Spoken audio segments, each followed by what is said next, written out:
सभी दर्शकों को मेरा नमस्कार। मैं हूं आशा मिश्रा, सेवानिवृत्त शिक्षिका। पिछले वीडियो में चर्चा हो रही थी घर का वातावरण कैसे बच्चों को तनावग्रस्त करता है। इसी विषय को आज आगे बढ़ाते हैं। यदि आप का बच्चा चोरी करता है तो आप परेशान ना हो, चोरी के कारण का पता लगाएं, तभी उसका उपाय हो सकता है, तभी आप उसको दूर कर सकती हैं। हो सकता है बच्चा मेरे तुम्हारे में अंतर न समझता हो, उसे लगता हो कि सारी चीज़ें सबकी है, या फिर उसके अंदर आत्मनियंत्रण नहीं हो, वो लालच में आ गया हो और खूबसूरत चीज़ें उठा ली हो, या फिर यह भी हो सकता है कि साथियों का दबाव हो। तो पहले कारण का पता लगाएं, तभी इसका कोई उपाय किया जा सकता है। स्थिति को आप संभालें। चोरी का पता चलते ही बच्चों को डांट डपट न करें, इधर उधर इस बात को फैलाएं नहीं कि इसने चोरी की है।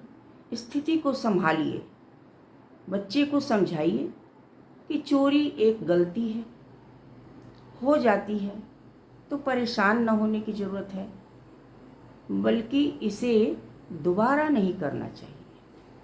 प्रेम से समझाएंगी तो बच्चा अवश्य समझेगा।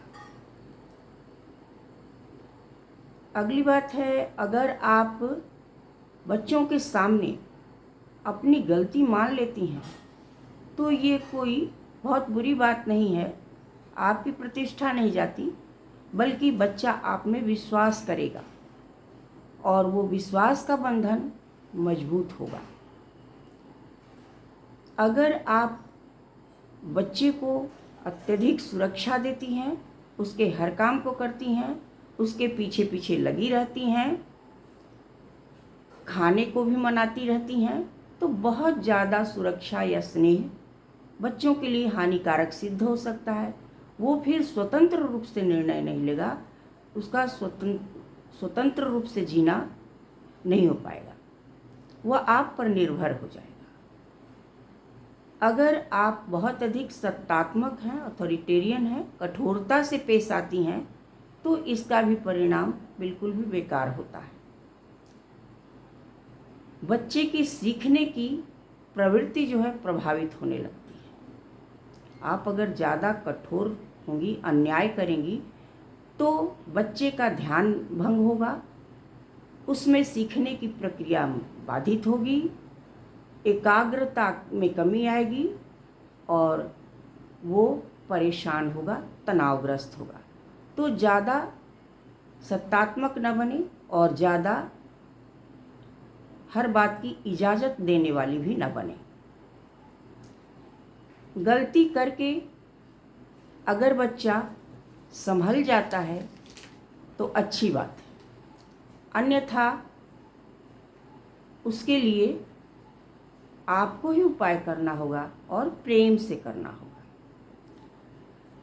अगर कहीं बाहर से बच्चे के पिता घर आते हैं तो आते ही आप बच्चे का दोष गिनाने लगती है, आज इसने ऐसी गलती की, आज इसने ये किया, उसने ये किया, और परेशान होकर पिता उसे डांट पिला देते हैं। तो ये ठीक नहीं हो सके तो उसके गुण को गिनाएं। इस तरह जो है बच्चों का हमेशा दोष देखती रहेंगी, दूसरों से कहती रहेंगी, पिता से डांट पिलवाएंगे, इस तरह की बात करेंगी, तो बच्चा आपकी कीमत कम कर देगा और आपकी बात नहीं मानेगा। हर समय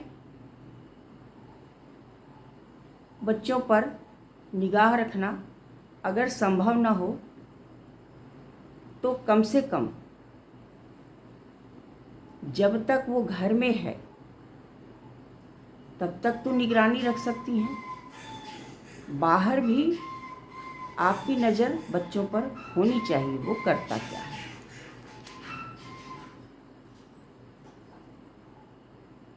अगर आपको बच्चे से सच पता लगाना है तो उसको डराकर, उससे भयभीत करके आप सच्चाई का पता नहीं लगा सकते। बच्चा और भी झूठ बोलने लगेगा।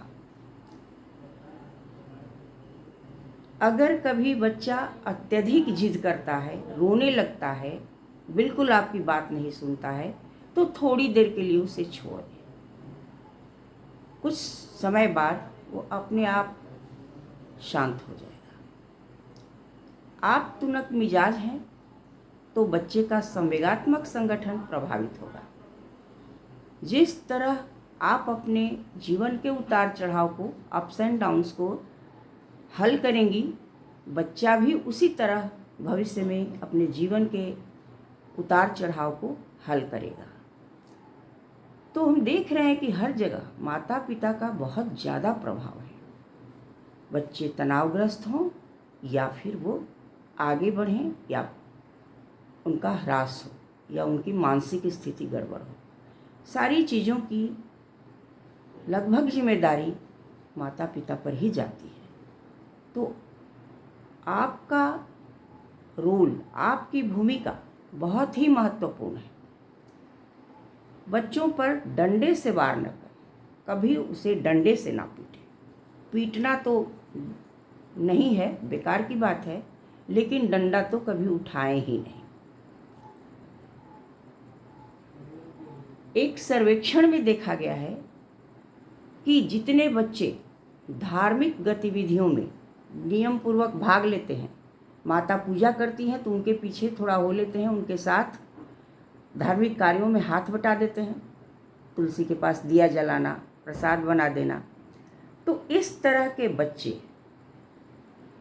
बहुत ही बुरी लत उनको नहीं लग पाती है, जैसे ड्रग्स लेना।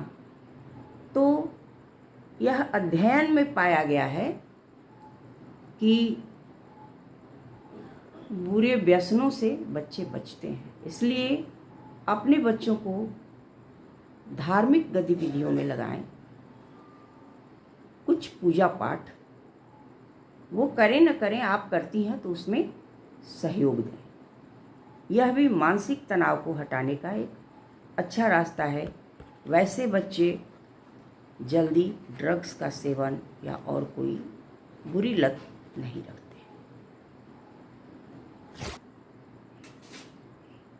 नमस्कार।